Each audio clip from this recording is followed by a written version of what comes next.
aitah for destroying my relationship with my daughter and ending my marriage. I never thought one secret could rot an entire family from the inside out, but I guess rot starts quietly, beneath the paint, under the smiles, and by the time you smell it, it's too late. So here it is, my confession. You can judge me however you want, because I'm not sure if I'm the victim or the villain anymore. Part 1.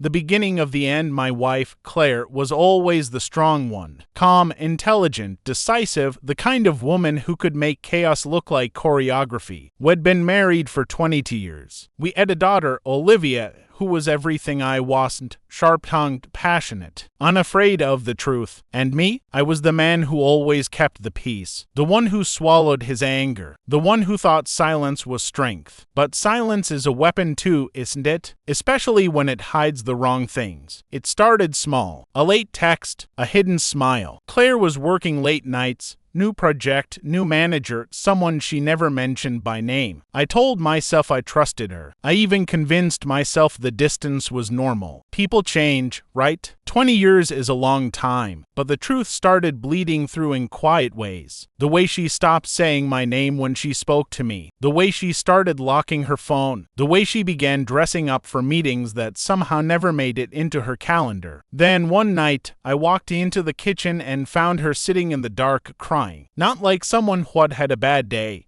but like someone who had already lost something she could never get back. When I asked what was wrong, she just said, "You wouldn't understand." She was right. I didn't. Not yet. The message 2 weeks later. Olivia came home early from college. She was pale, furious, shaking. She slammed her phone down on the counter and yelled, "You knew, didn't you?" I had no idea what she meant. Then she showed me her screen. It was a text from Claire, accidentally sent to Olivia instead of her coworker, a man named Ethan. "Last night was perfect. I can still feel your hands. I wish I didn't have to pretend when I'm home." My stomach dropped. I read it twice, 3 times. Olivia looked at me like I was part of it, like my silence made me guilty too. She stormed upstairs, screaming, "I hate you both." And for the first time, I didn't chase her. I just sat there in the glow of the refrigerator light, realizing the woman I'd built my life around wasn't mine anymore. The revenge I didn't mean to take. I confronted Claire the next morning. She didn't deny it, didn't even cry. She just said, "It happened once." It didn't mean anything. But lies always come in layers, and that was only the first peel. I wanted to forgive her. I told myself people make mistakes. But every time I looked at her, all I saw was the text, and every time I looked at Olivia, all I saw was her disgust. So I did something I thought would give me peace. I went to Ethan's wife. She worked at the same company. I sent her the messages.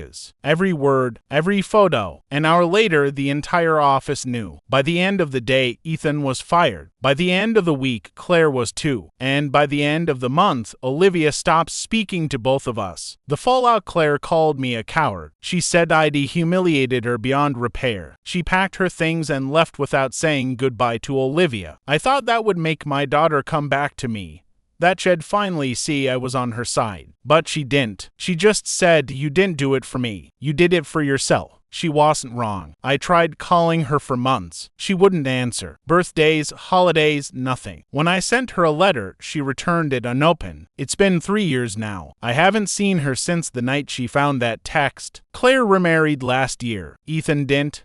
His wife left him too. And me? I sit in a house that still smells like her perfume, wondering if I made things worse trying to make them right. The twist I never saw coming: last month, Olivia finally texted me. Just 5 words: "We need to talk, urgently." We met at a quiet cafe on the edge of town. She looked older, colder, like someone who had had to build new walls from old wounds. She didn't hug me, didn't even smile. She just sat down and said, "I know what really happened." Then she pulled out her phone and showed me an email from her mother. It was dated 2 weeks before the affair started. "If anything happens to me, please tell Lily that I tried. I can't keep pretending everything's okay. He knows about Ethan. He threatened to expose us if I left." I blinked. "Who's he?" I asked. Olivia looked me dead in the eye.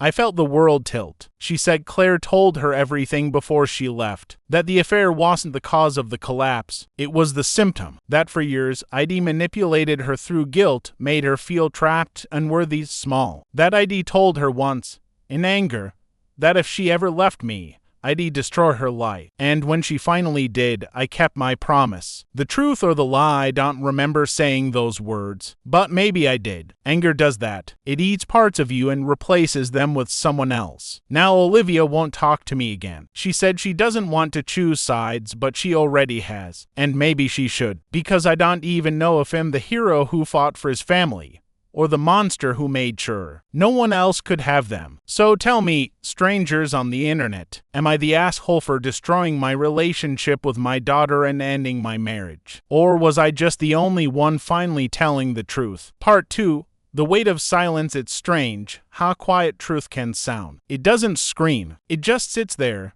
heavy, patient, until it crushes everything in its path. After that meeting at the cough, I thought I'd finally heard the worst of it. That my daughter's hatred, my wife's betrayal, and my guilt were all that was left of us. But I was wrong, because the truth hadn't finished with me yet. I didn't sleep for days after Olivia showed me that email. I kept rereading it, analyzing every comma, every line, trying to understand why Claire would write something like that. He knows about Ethan. He threatened to expose us if I left.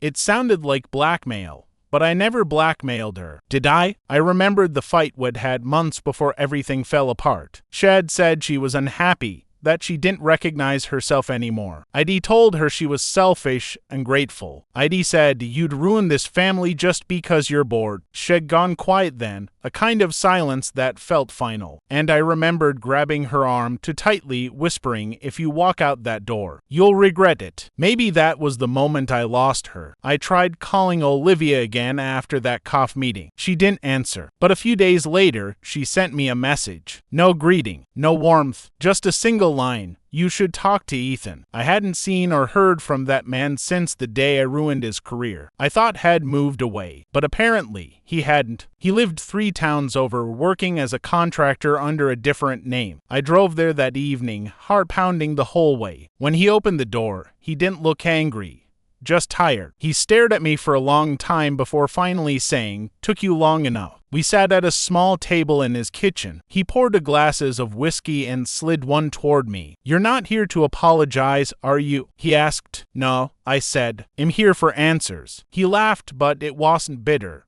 It was hollow, like someone laughing at their own ghost. "Claire always said you were predictable," he muttered. My hand clenched around the glass. "You don't get to talk about her." He raised an eyebrow. "Why not?" "She came to me because she was scared of you. That stopped me cold." "Scared? You think she fell in love with me?" "She didn't. She ran to me. There's a difference." He reached for a drawer, pulled out a worn, folded letter, and slid it across the table. It was Claire's handwriting. I knew it instantly. I unfolded it slowly, my eyes tracing every word like a blade. "Ethan, if you're reading this, it means I didn't make it out. Has not who he used to be. He watches everything, checks every call, every email. He says it's love, but it feels like being buried alive. Please take care of Olivia if anything happens to me." I couldn't breathe. "That's not true," I whispered. "She's lying." "Maybe," he said quietly, "but lies usually grow from something real." I wanted to punch him. I wanted to scream. But instead, I just sat there numb, staring at the page. All those years I thought I was protecting my family. Maybe I was just controlling them. Maybe my love had been a cage. When I got home that night, the house felt unfamiliar. The walls seemed closer, the air thicker. I went through Claire's things, the ones she hadn't taken. Her jewelry box, old diaries, a flash drive she'd hidden in her makeup drawer. When I opened the drive, it was full of recordings, short, quiet ones. Audio logs, each one named by date. The first was from 6 months before the affair started. Day 1. Has checking my messages again. Says has just worried. I know what that means. I'm going to start recording in case anything happens. I don't want Olivia to grow up thinking I just left. Another from 3 months later. Day 94. He told me today that no one would believe me if I said he was controlling. That I'd sound hysterical. Maybe has right. And another, closer to the end. Day 171. Ethan says I should leave. leave. But I can't. He doesn't know what Mark's capable of when he's desperate. I'm scared of what he'll do if I go. That was my name. Her voice saying my name like it was something dangerous. I shut the laptop and just sat there in the dark. For the first time, I wasn't sure if I even recognized the man she was describing. But it was me. Every word, every silence. I'd built my marriage like a fortress and trapped us both inside it. The next morning, Olivia showed up at my door. No warning, no hesitation. She walked past me, straight to the living room, and dropped a stack of papers on the table. She left these for me, she said, but I think you need to see them. They were therapy notes, her mother's, pages of sessions detailing anxiety, fear, dependency, manipulation. The last entry read, "He says he loves me, but he only loves the version of me that never leaves." Olivia sat down across from me, eyes wet but steady. "You destroyed her," she whispered, "not with what you did but with who you made her become." I wanted to tell her she was wrong, that it wasn't like that I'd only ever tried to protect her. But the truth was sitting right in front of me, ink on paper, voice in those recordings. And for once, I couldn't speak. She stood up to leave. Before she walked out, she turned back and said, "I came here hoping to hate you less, but now I just understand you more. And that's worse." Then she was gone. That was a month ago. One haven't heard from her since. Sometimes I still replay Claire's recordings just to hear her voice. It's strange. The way she talks to herself sounds almost like she's talking to me now, from somewhere far away. She once said in one of them, "You can't fix someone by controlling them. You only teach them how to disappear quietly." And maybe that's what I did. Taught her how to vanish so completely that even memory feels like betrayal now. So, was I the villain? Was I the man who destroyed everything, or just another fool who mistook fear for love? I don't know anymore. All I know is this. When you spend your life trying to keep people from leaving, you forget the most painful truth: they already left the moment they stop feeling safe. Part 3. Olivia's reckoning. I never thought I'd see my father the same way again. For years, I'd hated him, blamed him, wanted him gone from my life. But after that cough, after the emails and the recordings, something had shifted. Hate wasn't enough anymore. It was curiosity that led me back to the house I'd once called home. The one that smelled like my mother's perfume and my father's cologne, the sense of a family. That never existed. I walked through the front door and froze. It wasn't abandoned. It wasn't even quiet. Claire had left months ago, but the place still held her presence. Her shoes neatly by the door, a mug on the counter, a calendar with dates crossed out in perfect, precise handwriting. I didn't know whether to feel relief or terror. I went straight to her study. It was untouched, organized, safe. And inside the desk drawer, I found it, a folder labeled Olivia. Protect at all costs. The words were hers, but the instructions inside were terrifying. She had left me maps, notes, names, phone numbers, people who could keep me safe if my father's obsession escalated. And it had. Because as I read through her files, I found something I never expected: recordings.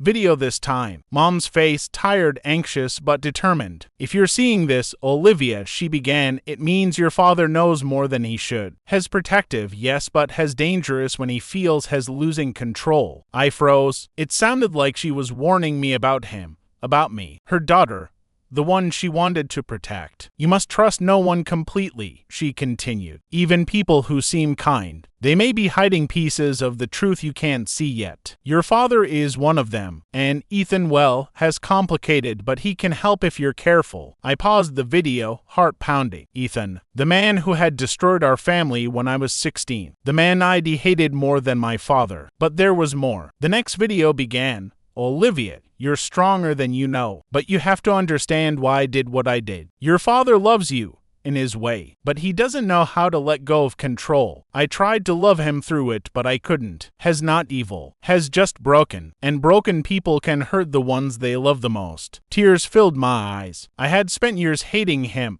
My father, my mother, even Ethan. And now I realized I'd only been seeing shadows. I found the final set of instructions in a smaller envelope. "Olivia, if you ever feel unsafe, there's one thing you must do. Discover the truth for yourself. The affair, the lies, the control. it's only the surface. Beneath it all is something you need to see, understand, and decide how to respond to. I cannot protect you anymore. Only you can protect you. It was unsigned, but I knew instantly. It was my mother's final message. I didn't sleep that night. Instead, I dug deeper into my father's files, the ones had left in his office after Claire left. I discovered ledgers, email threads, contracts, things that made my skin crawl. He had meticulously monitored us for years. Every call, every text, every email, cataloged. Every decision my mother made, he had a backup plan for, and Ethan had been part of that plan. He hadn't just been my mother's escape, he had been a controlled variable in my father's game. I started connecting the dots. Claire's affair, my father's rage, my own exile.